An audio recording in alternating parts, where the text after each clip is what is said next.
Hello, everyone, and welcome to Field Notes. I'm Kristie Wiley, Senior Editor for the Soil and Plant Science Division and co-producer along with Paul Reich for Field Notes. As co-producers, we work behind the scenes to bring you this monthly webinar, including working with the Field Notes Review Committee. The Review Committee solicits, reviews, and selects topics for Field Notes. We've selected 2 exciting topics for today's live event. But first, a few housekeeping items. This is a Microsoft Live event and not a Teams meeting, which means you are joining today's webinar in listen-only mode. We encourage you to ask questions at any time using the Q&A panel. The Q&A panel should open by default. However, if for some reason your Q&A panel is not open, simply click on the question mark icon. That icon should be in the upper right side of your screen. For closed captions, turn on the live caption button located in the lower right corner of your screen. Today's session is being recorded. Recorded sessions are available in Teams on the Field Notes channel and the National Soil Survey Center's YouTube channel. Again, thank you for joining us. I hope you enjoy today's session. With that, I'd like to turn it over to the Field Notes moderator, Dave Hoover, to tell you a little more about today's webinar. Dave, take it away. Thank you, Kristie. Hi, folks. This is Dave Hoover, Director of the National Soil Survey Center in a chilly Lincoln, Nebraska. So yesterday I was driving home from Minnesota and there was a pledge drive on public radio. And so I was like, I like to draw analogies to my other lives. And I thought of these Field Notes webinars. This is our 19th of these. And we still need topics out there. So I'm not going to, as I heard on the radio, I'm not going to ask for your money or your credit card numbers, but I would still like you to pledge your knowledge to this webinar series. This is an excellent opportunity to share what you have, as we will find out from 2 great presentations coming up in a little bit. This is, as I reported last time, I can't find any other groups or agencies that have field-based, employee-based webinar series. They always pick like some vice president of a company to get on and talk about something. But we get to hear about it from the people that are actually doing the work in the field and in the laboratories. So this is your opportunity to contact your regional representatives. Operators are standing by. They are ready to take your calls and ideas and help you work through, would this be a good presentation? Would it be better if I did this? Is it difficult? And the answer is it's a bit of work to put these on, but it's great to be able to organize your thoughts and have them ready to present at these webinars as well as to other groups that you work with. So one presentation can go a long ways. And this is a time to serve your science too. This is a time to educate, to promote, to show what it is that we do. And there is no better forum that I've found than this webinar series that we have. So get on those phones, talk to your regional or Soil Survey Center representatives, and secure a date, and we'll let you broadcast to the nation. So speaking of broadcast, I want to echo what Kristie said about 2 great presentations today. We're going to start off with our first one, which is by Claire Benton from our Homer, Alaska office, talking about a review of the fiscal year 22 Alaska field season. Claire, the floor is yours.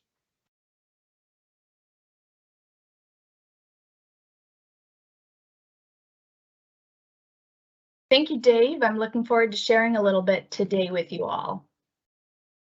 As Dave said, my name is Claire Benton. I'm a soil scientist with Region 13 out of the Homer, Alaska Soil Survey Office.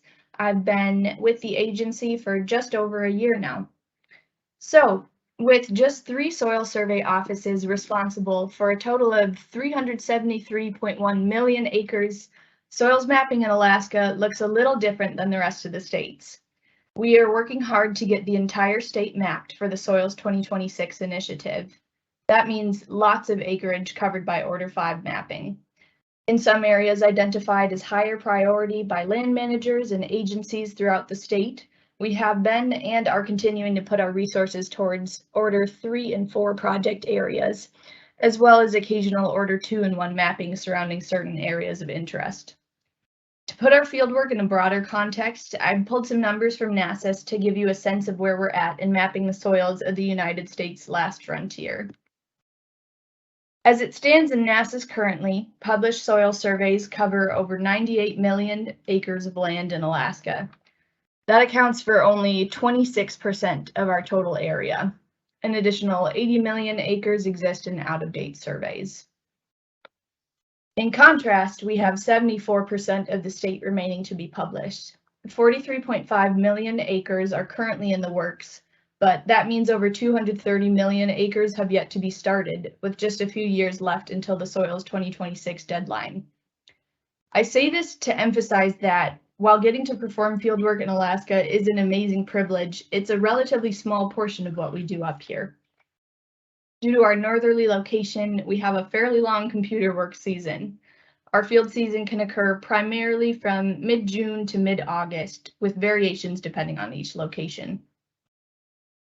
While we're out in the field, there are a plethora of hazards and challenges that we have to keep in mind. Road systems cover only a minority of the state and are not all contiguous. Mobilization costs are a massive part of our budget and are the single most limiting factor to performing soil surveys for us. For example, for those of us like me based in the Homer Soil Survey office on the southern end of the Kenai Peninsula, to mobilize to the village of Koyuk for field work in one of our project areas, we had to drive 4.5 hours or take a quick flight north to Anchorage, then take an 1.5 hour flight from Anchorage to Nome, spend the night in Nome, and then get on a small charter flight from Nome to Koyuk. And once in Koyuk, we had to mobilize into the field via helicopter every day, the only way for us to access the 3.5 million acre area that we're surveying. This is the most extreme example of the intensity of mobilization from this past field season, but I think it illustrates well the challenges we face. It is a lot of work for our MLRA office leaders to organize a field hitch. The safety of our field staff is our single highest priority during the field season. Whether Alaska-based or detailee, our staff cannot go into the field until passing trainings in both wilderness first aid and CPR, and firearm and bear safety training, as well as additional training of participating in helicopter field work. Going out into the field alone is not an option for us. Each team must carry 1 bear spray and 1 Remington 870 loaded with 5 rifled slugs as a last resort for defensive life in the event of a bear attack. Teams are expected to make noise throughout the day to decrease the likelihood of an encounter with dangerous wildlife. They are responsible for constant awareness of their surroundings.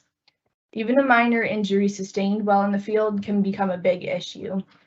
Thankfully, our staff did a great job this field season, and while bears were encountered from a distance in a few cases, the only wildlife we really got up close with were squirrels. Aside from that, inclement weather can postpone field work for days at a time if conditions are not suitable for helicopter flight. That being said, it can be raining and 40 degrees every single day during a field hitch with no change to our schedule other than fighting to stay as comfortable as possible despite the conditions. We fared pretty well in terms of weather this season, with only a few delays and canceled days for weather concerns. And finally, an Alaskan field season is not an Alaskan field season without mosquitoes.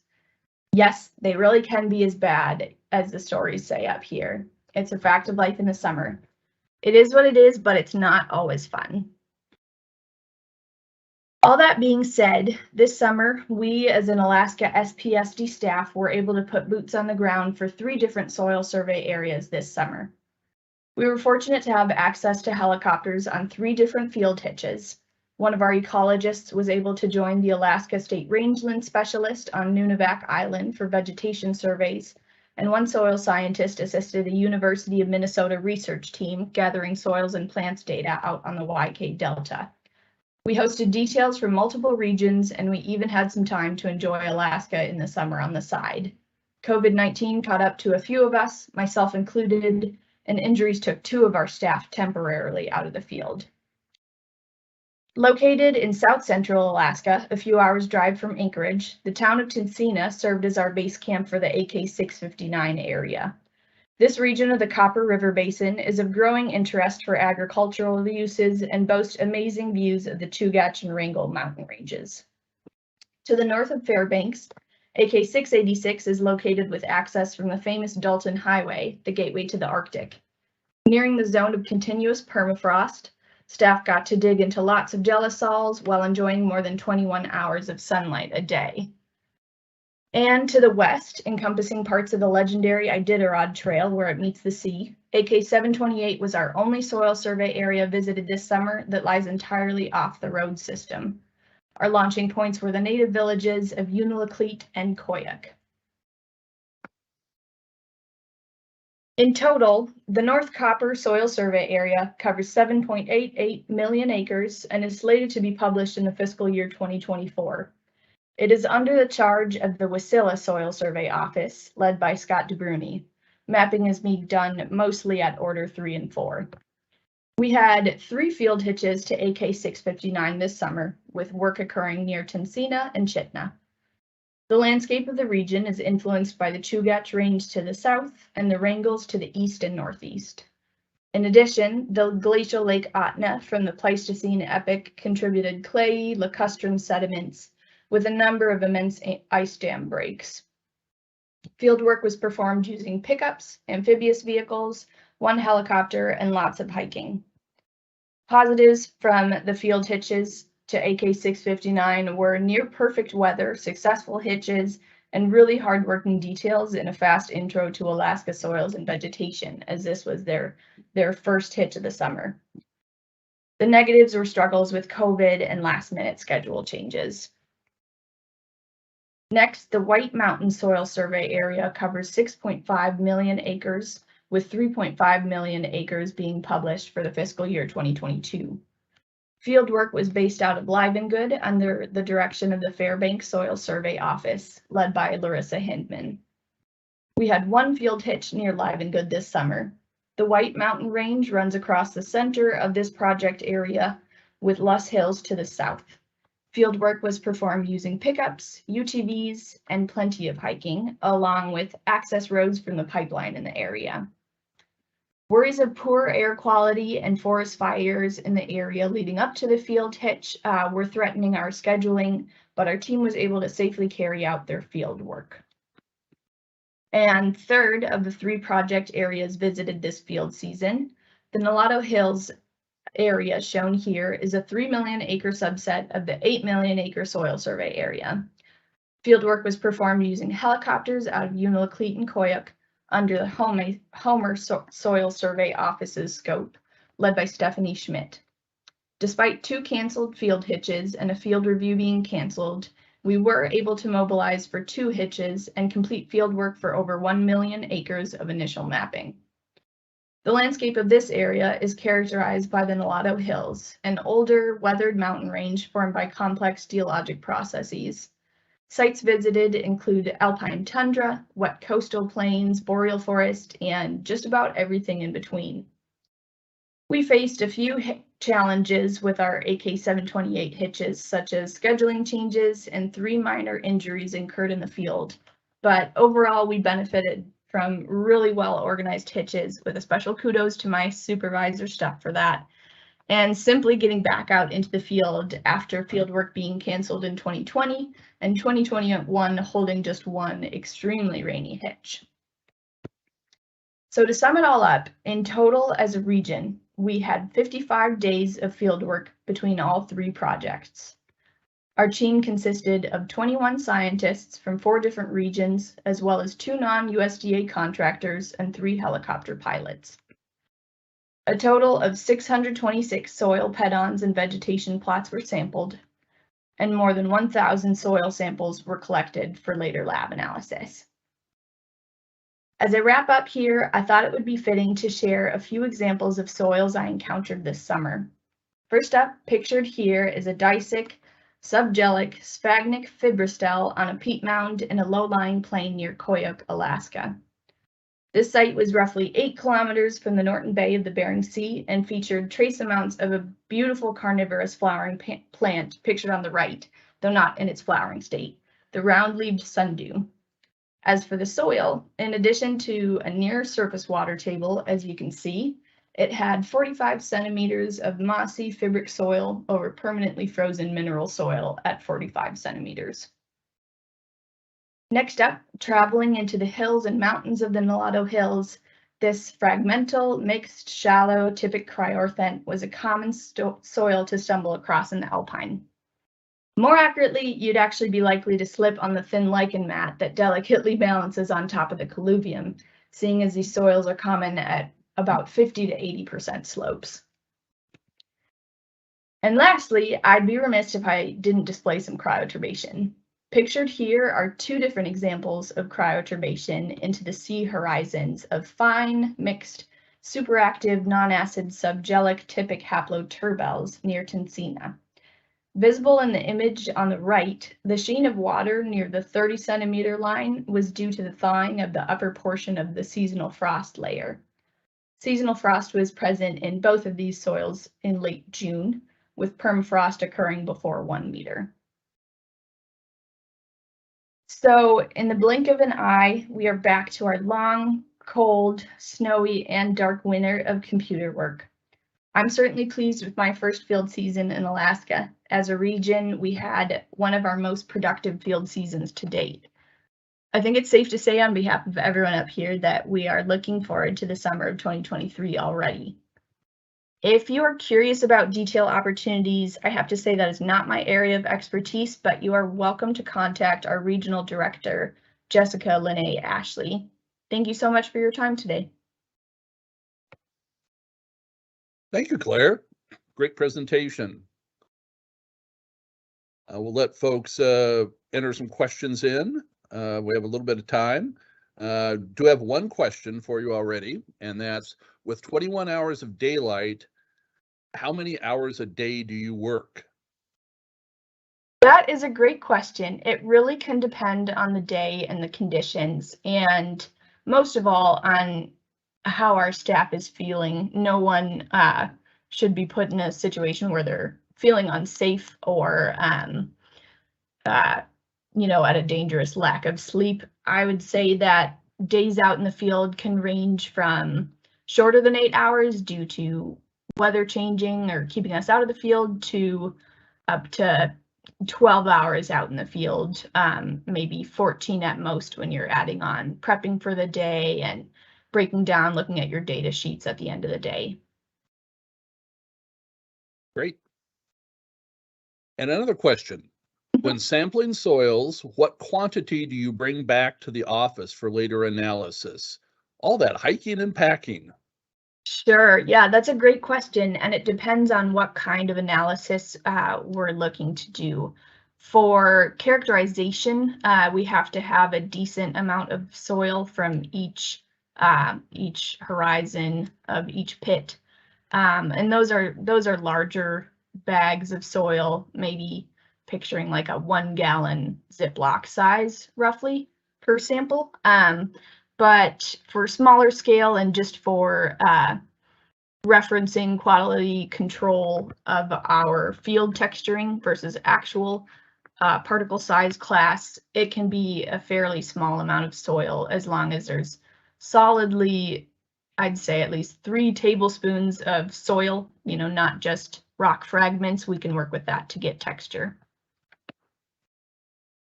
Okay. Another question is, how long is a field hitch? Yeah, that's a great question. It depends on the hitch, especially if there is helicopter work involved. Those pilots, in the same way that if anyone here is familiar with commercial truck driving, they have restrictions as to how many days they can work in a row and whatnot. So their schedules typically run something like they can fly maybe 12 days in a row. So for hitches like that, keeping that in mind, they're usually around 12 days. If that is not a restriction, they could run a little longer or a little shorter as needed. Okay, and Claire, you obviously got some interest from somebody when you were talking about details.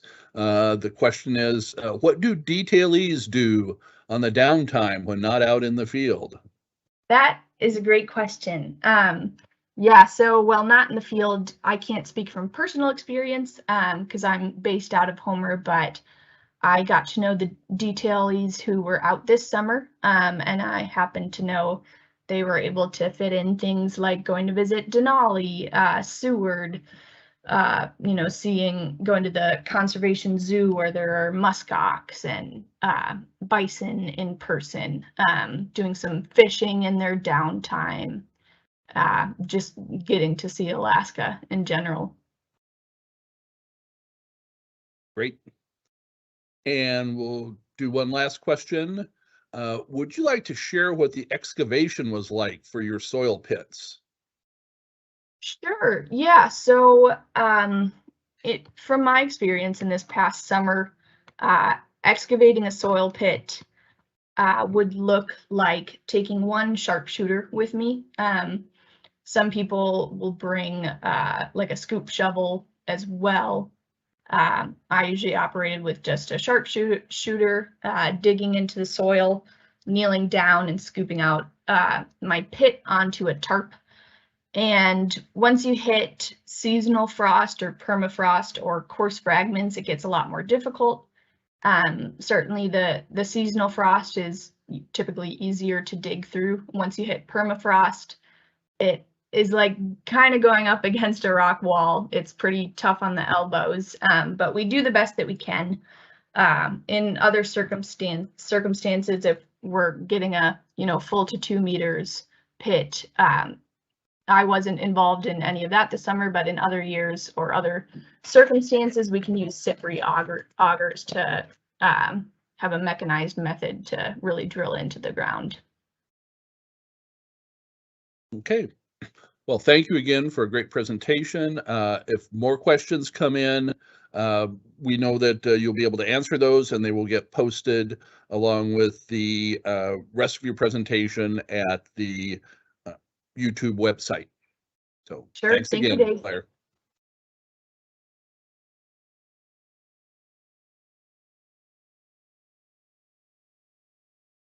I do want to remind people that the next webinar, number 20, is going to be on December 13th.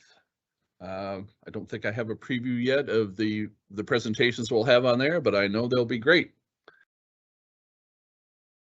Right now, we'll go to our next presentation, which will be from Cole Patton from the Bryan, Texas office. So going a little bit south from Claire. Cole will be speaking on technical soil services for cultural resources. Cole, the floor is yours. Thank you, Dave.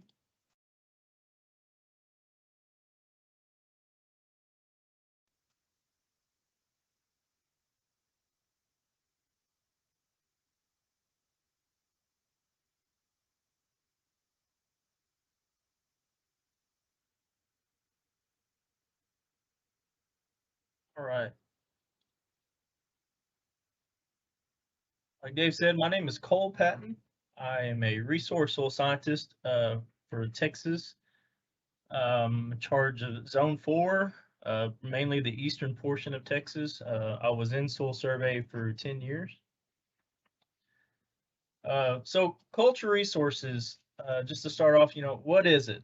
NRCS considers culture resources whatever federal law and implementing regulations, agency policy, and state law determines as heritage needing consideration due to its importance to present-day heritage and how it may provide us knowledge of the past.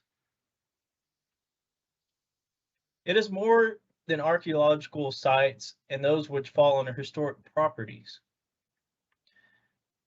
This encompasses a variety of resources such as artifacts, cultural features, records, buildings, structures, districts, cemeteries, and sites.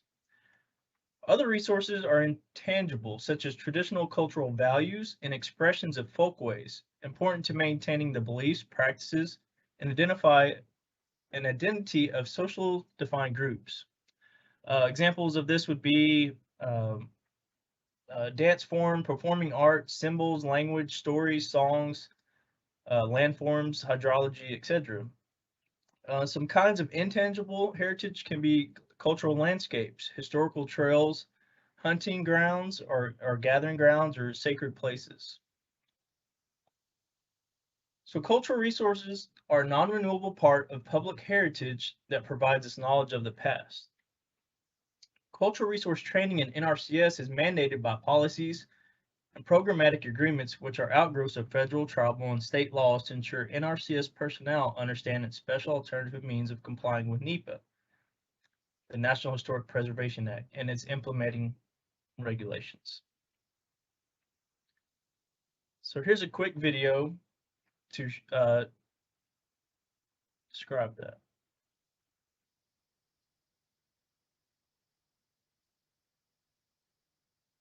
In 1966, Congress passed the National Historic Preservation Act. This law charged all federal agencies with the task of protecting our nation's heritage. A process was created that would encourage responsible development while also taking into account our historic resources. This process is known as Section 106. So, what is Section 106? You're probably familiar with the 401k retirement plan, right? The 401k refers to the section within the law that defines the rules of your retirement account. Well, Section 106 gets its title the same way. It is referencing the 106th section of the National Historic Preservation Act. And although Section 106 may not be the most creative of titles, its purpose is essential to preserving the history of the United States. The law requires that every historic property go through the 106 process before any development can occur. For the National Park Service, who oversees tens of thousands of historic structures and archaeological sites, this law took on special significance. So in honor of Section 106, we will summarize the 106 process in only 1 minute and 6 seconds. Before any development can begin, all sites under the supervision of the National Park Service must go through the Section 106 process. There are only 4 steps. First, initiate the process. Second, identify any historic properties. Third, determine any adverse effects. And last, resolve those concerns. These 4 steps ensure that nothing of historic value will be accidentally lost, and they apply to all the sites the NPS manages: historic homes and landscapes, national parks, archaeological sites, monuments, museum collections, battlegrounds, buildings, trails, shorelines, and roads. So while you may never get to Philadelphia to see the Liberty Bell, or to New York to see the Statue of Liberty, or to Yellowstone or Antietam, the Grand Canyon or Jamestown, the Section 106 process guarantees that these places will be thoughtfully preserved and cared for. The National Park Service has been charged with preserving the American story, and with Section 106, we know that history will be protected and available for ourselves and for future generations.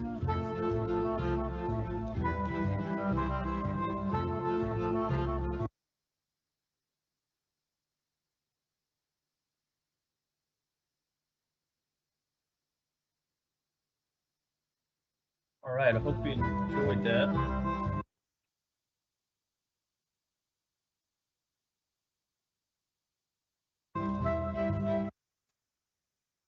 So the cultural resources, who? So trained field office personnel. NRCS keeps the trust with the Advisory Council on Historic Preservation and the SHPO, which is the State Historic Preservation Office, in a way that no other federal agency has been privileged, thus enabling unique efficiencies in our work. So cultural resource specialists. In NRCS, these are typically your state archaeologists, but it's not limited to that. Then we have the cultural resource coordinators, the CRC.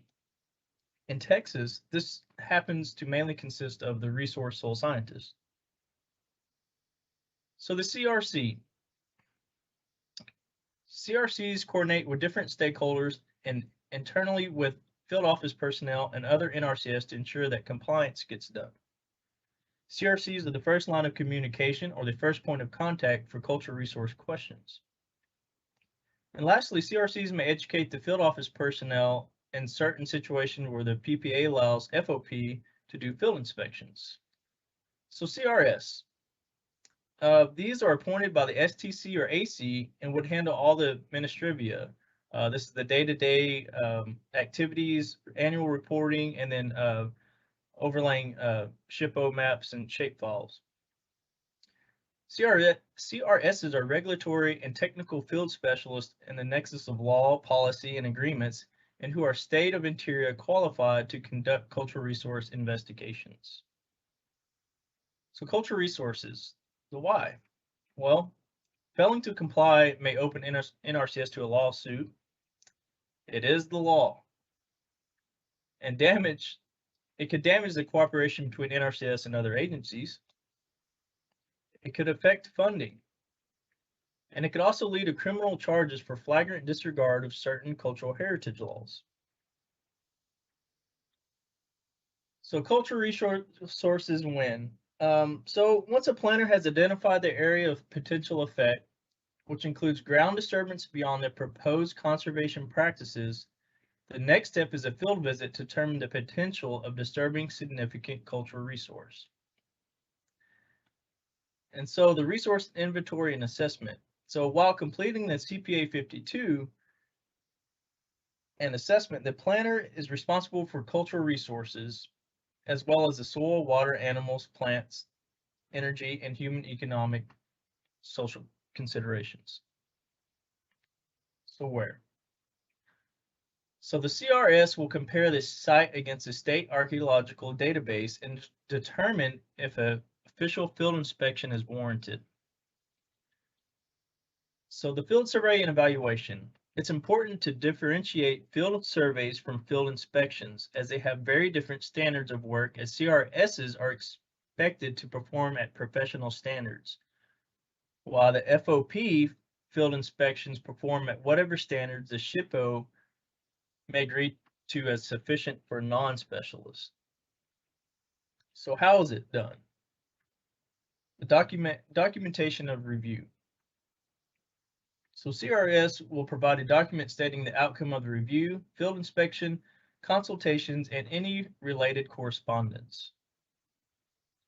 Field office personnel will document that cultural resources have been considered for the ground disturbing practice on the CPA 52 and will additionally print and file the CRS and correspondence in files. So here's what we've been waiting for. How do soil scientists help? So our ability to explain soil formation, describe soil horizons, soil catinas, landforms, and slope positions. Our abilities to read topographic maps, aerial photography, really gives us an advantage in investigating potential sites. An example of this would be a sandy loam at an elevated area near a spring. So this could be a potential campsite. Our knowledge with GIS. So being able to just read hillshade maps, use LiDAR, this would help locate wagon trail ruts along old roads or highways. Using ground penetrating radar. And really our ability to notice soil disturbance and the type of soil disturbance. So here we think of suffix symbols like the P or buried horizon or anthropogenic horizons. So here's an example of a cemetery where the white box in the lower left-hand corner, that was where the property CAD had located the cemetery. Well, we then found that was not correct. It was actually south of there, and we're able to use a little bit of the hillshade and find a better area where then we ground truth and found, I don't know, 30 to 40 swells that really, it looked like a mountain depression area. Well, when they all were lined in a row, we knew something was up and did a little more looking and found, some headstones and some field stones of such. Another example using the hillshade, if you look at the blue box above, there's on the hillshade, there's some wagon trail ruts, or faintly on the hillshade there, coinciding with the road to the west. So the picture on the left is the wagon trail ruts, and that that was identified with hillshade.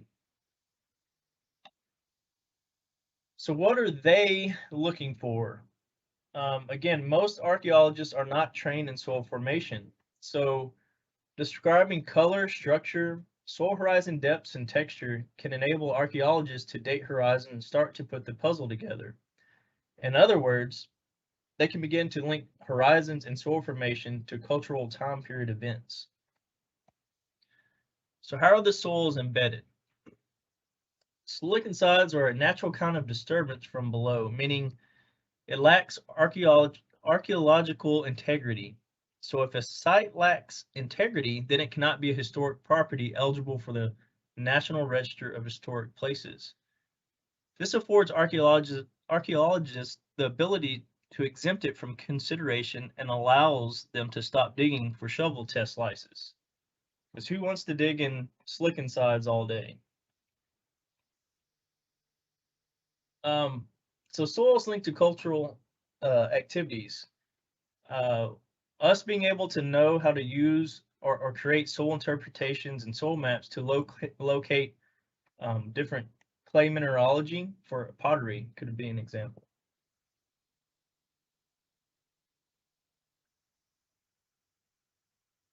So some comments I've had from archaeologists as we've been doing with SDGR and then eval projects of consistently populating parent material more consistently. Noting rock formation and outcrop. This would aid in on tools and flint napping. Soil plant science division activities on non-private land. So let the CRS know for potential effect. This could be something that maybe you bring them in on a technical team meeting. And lastly, ecosite data can be very helpful when noting plant communities, plant succession diagrams, historic fire events, or if certain plants possess cultural significance to whom.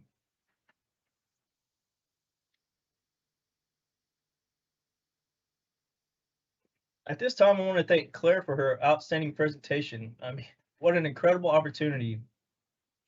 I also want to note that Claire and her folks and team used a cultural resource process, and it went a little bit like this. So the project offices send their potential points to the senior regional. That's overlaid with the Alaska Heritage Resource Survey database.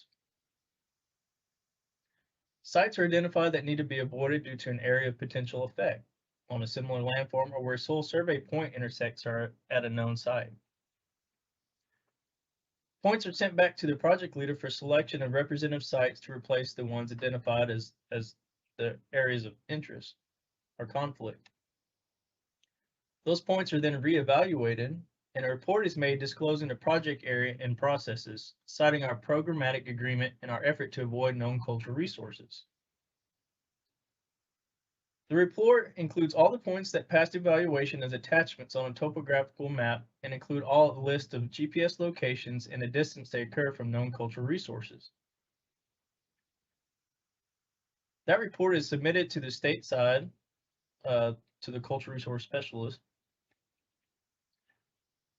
After acknowledgement from the state side, one report is sent to the Native Corporation and one to the village. A Native ownership shapefile is used to determine corporations, tribal affiliations, and adjacent tribal representatives in case they had an historical use of the area. Lastly is waiting for approval or denial of specific spots, and then it lets the folks know when they can begin work.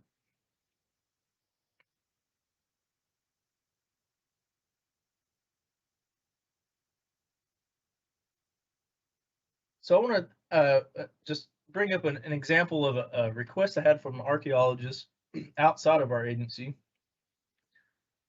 And the archaeologist said, can I have soil data for, said county? I said, sure, what kind of data are you looking for? Texture, structure, horizon data? And it brought to my attention that, he said texture is not as important as the type, such as sandy loam or clay. If we dig with shovels, we generally can't go deeper than 3 feet. A backhoe allows us to double that. We stop digging when there is a good reason, such as pre-Holocene soils, bedrock, clay, standing water, etc. The potential for a site is mainly in the upland portion. I need the official name of the soils and the map unit symbol. So I replied, sure thing, I can get you that information. The thing I want to note here is that us as soil scientists need to take into account that not everyone knows our lingo or our language. So when I was asking for texture, he was thinking sandy loam or clay, which coincide to be the the same thing. So if just take that in consideration when we're talking to people outside of our career or our scope. And then that's the end of my presentation. Thank you for listening. We talk about how soil scientists are able to assist with cultural resources. Some of you may not realize all the tools you have acquired or already know that may be beneficial to inner and outer agencies. I hope I have explained one asset today. We as soil scientists wear many hats in our career, and our soils information is embedded in so many different things. This is just one example where soil scientists can shine. Thank you. Thanks, Cole. That was a really good presentation on how we can use the science that we map and investigate out there for a variety of purposes, and some very valuable ones too. I believe we just had a question come in. Well, that was Kristie reminding people to get questions in.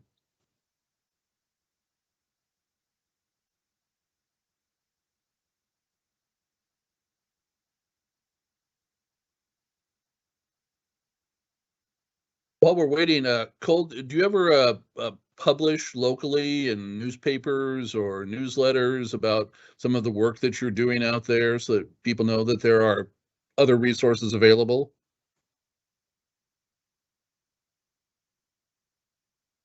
So we have our a public affairs specialist in our office, and they one example, we had a landowner that actually had cattle mounds on his property, and they were fixing to do some brush management work, and just with our field office personnel, they kind of caught that off right off the bat, thankfully, and so that, everyone ended up being happy in the situation, but that was brought to light.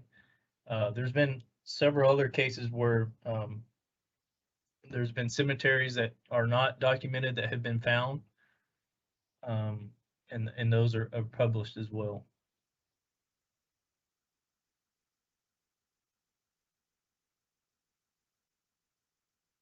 Question came in on what information is considered private to our agency.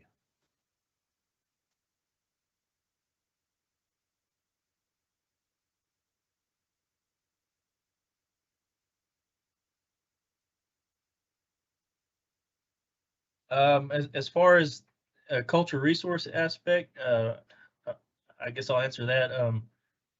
All of that database that not everyone has access to that, so that's kind of the whole process of why we alert whoever has access to that to overlay that essentially in a shapefile, the area of interest, because there are a lot of privately dig sites or whatever cultural historic sites that are mapped, or we have a reference for, and I guess that could be detrimental if that were to get out.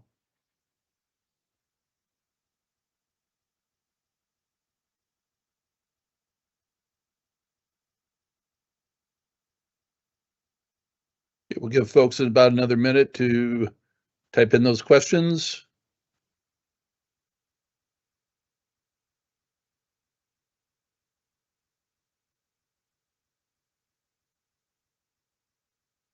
If you're still thinking of some questions, you can either type them in the chat in a little bit, or you can just write to Cole and ask those questions.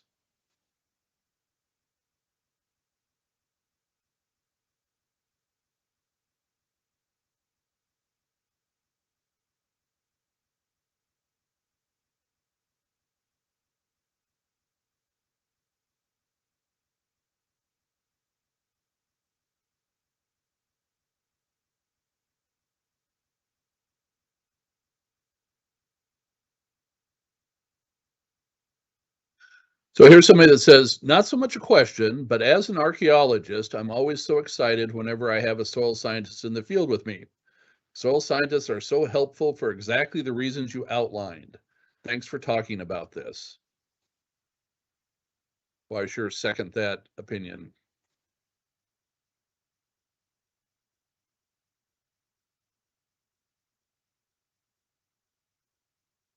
All right, well, I'm not seeing more questions come in. So again, thank you, Cole, for your presentation.